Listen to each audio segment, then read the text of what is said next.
Happy summer and welcome to Story Time with Mr. Hallum. That's right, it is summer and the living is easy if you're a school teacher or if you're still trapped inside by the coronavirus or whatever. So we're just here. We're going to keep reading stories. I hope you keep listening. If you don't, that's okay too. I'm going to keep doing this. So last week we did two stories. We did Mo Willems, and so we're going to continue with Mo Willems, and today we're going to read Goldilocks and the Three Dinosaurs. That's right. It's a classic. What's that you say? Goldilocks and the Three Bears? Never heard of it. I, Goldilocks and the Three Dinosaurs. That's the one you want to talk about. Don't be jumping ahead. All right. Here we go. Once upon a time, there were three dinosaurs. Papa Dinosaur, Mama Dinosaur, and some other dinosaur who happened to be visiting from Norway.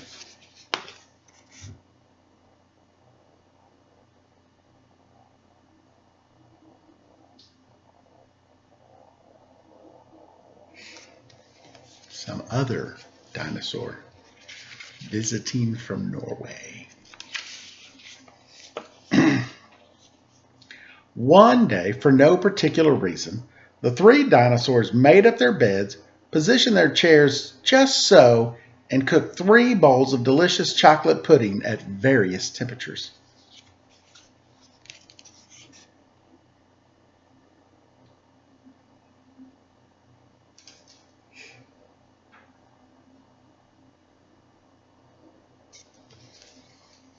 I like chocolate pudding. Pudding is delicious. Oh boy, said Papa Dinosaur in his loud, booming voice. It is finally time to leave and go to someplace else. He. Yes, continued Mama Dinosaur.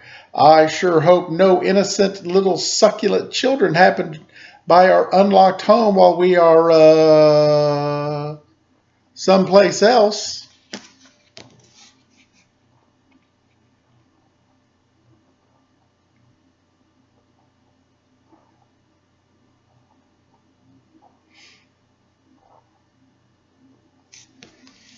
Uh-oh. Har, har, har, har. Horjgevisk. Hurgurk. Then the other dinosaur made a loud noise that sounded like a big, evil laugh, but was probably just a polite Norwegian expression. The three dinosaurs went someplace else and were definitely not hiding in the woods waiting for an unsuspecting kid to come by. No.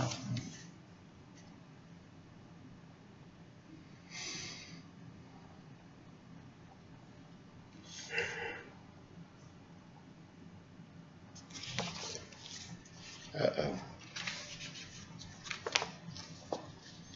Sure enough, 5 minutes later, a poorly supervised little girl named Goldilocks came traipsing along. Just then, the forest boomed with what could have been a dinosaur yelling, "Gotcha!" But I'm pretty sure it was just the wind. The loud noise was immediately followed by another loud noise that sounded kind of like, "Be patient, Papa Dinosaur. The trap is not yet sprung." But that could have been a rock falling or a squirrel.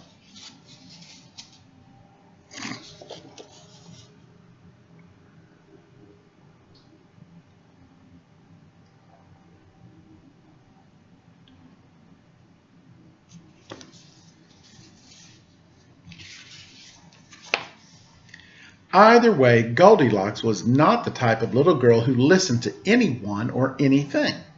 For example, Goldilocks never listened to warnings about the dangers of barging into strange, enormous houses. So as soon as Goldilocks came across a strange, enormous house, she barged right in.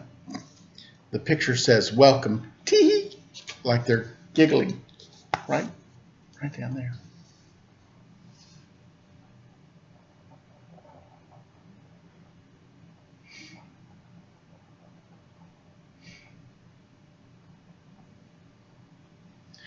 Tee. Inside, Goldilocks immediately smelled the 3 bowls of delicious chocolate pudding. Mmm, said Goldilocks, that chocolate pudding smells delicious. If only I could get all the way up on top of that counter.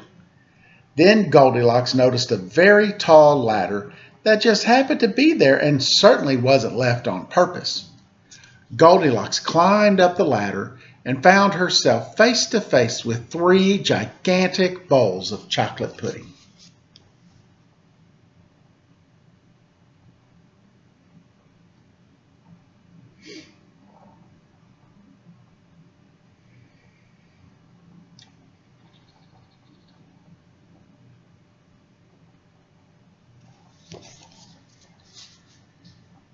Not gonna lie, I wish I was face to face with 3 large bowls of chocolate pudding.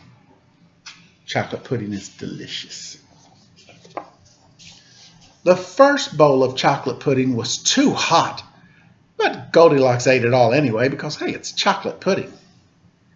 The second bowl of chocolate pudding was too cold, but who cares about temperature when you've got a big bowl of chocolate pudding? Not her. The third bowl of chocolate pudding was just right, but Goldilocks was on such a roll that she hardly noticed.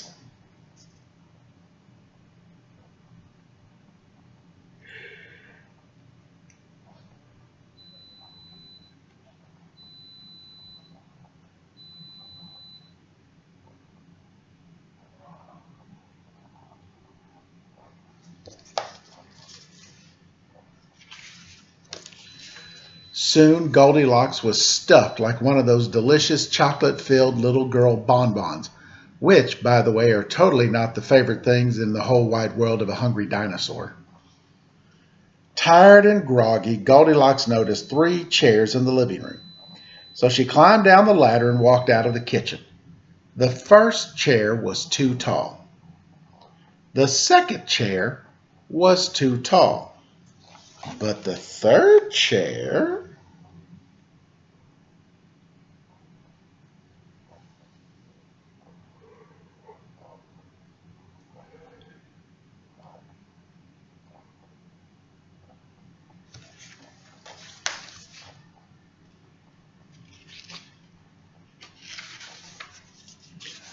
was too tall. Goldilocks wasn't going to climb that high just to sit in some chair, so she hiked over to the bedroom. When she got there, Goldilocks noticed that the beds were also gigantically big. "What is going on around here?" groaned the exhausted girl. "The bears that live here must be nuts."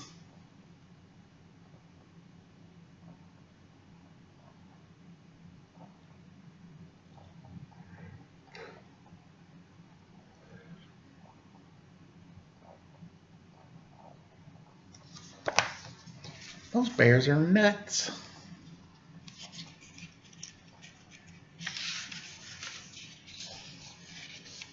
Just then, the room was filled with a loud, booming noise that was either a passing truck or a dinosaur gloating.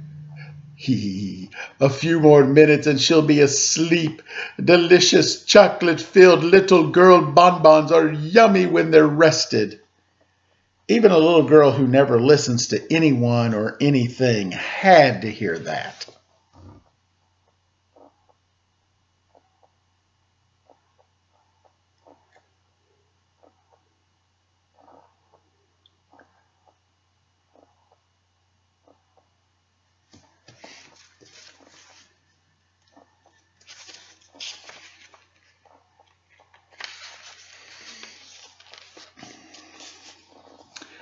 Goldilocks took a minute to stop and think, which was longer than she was used to stopping or thinking.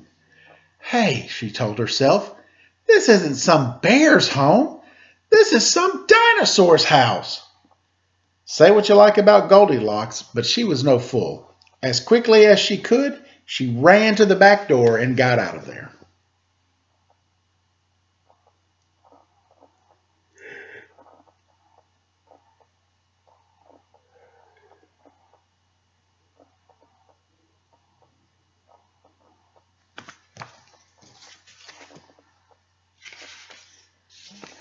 Just then a loud plane flew by. which sounded pretty much like a trio of dinosaurs yelling, "Now!" or "Charge!" or the Norwegian expression for "chewy bonbon time." Suddenly and completely coincidentally, the three dinosaurs rushed through the front door, but they were too late.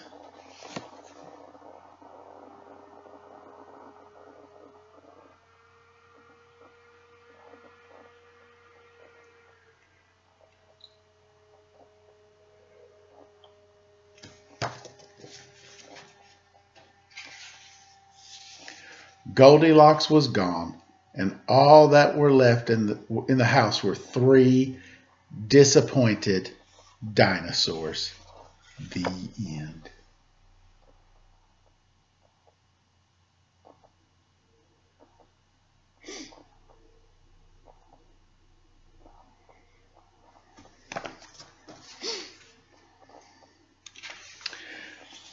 And the moral is, if you ever find yourself in the wrong story, leave.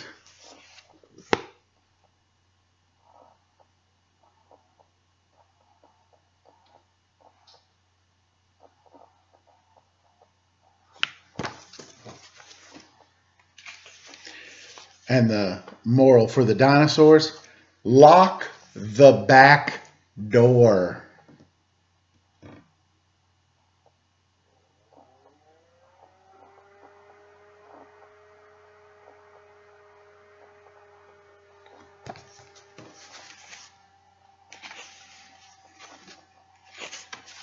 Well, that's that. No more morals. So what'd you think of that? The Goldilocks and the Three Dinosaurs. This is not the first time we've read a story that's had a change to it. We did the true story of the big bad wolf or the three little pigs, and he had a cold, and then there was something else I think we read. So I like these stories. I always think it's kind of fun because you could take a story and you can write it yourself and create your own, twist. Goldilocks and the Three Dinosaurs. Maybe you do Goldilocks and the Three man-eating platypuses. Platypi. I'm not sure what the plural of platypus is. Platypi. Sorry, my son's been watching Phineas and Ferb, so I've got platypi on the brain. Platypus? Platypes? I don't know. So, Perry, the platypus. So, yeah, think of this quick. We haven't done this in a while. Let's do the scape. That's your setting, your characters, your action, problem, ending. Think about those. It's your scape.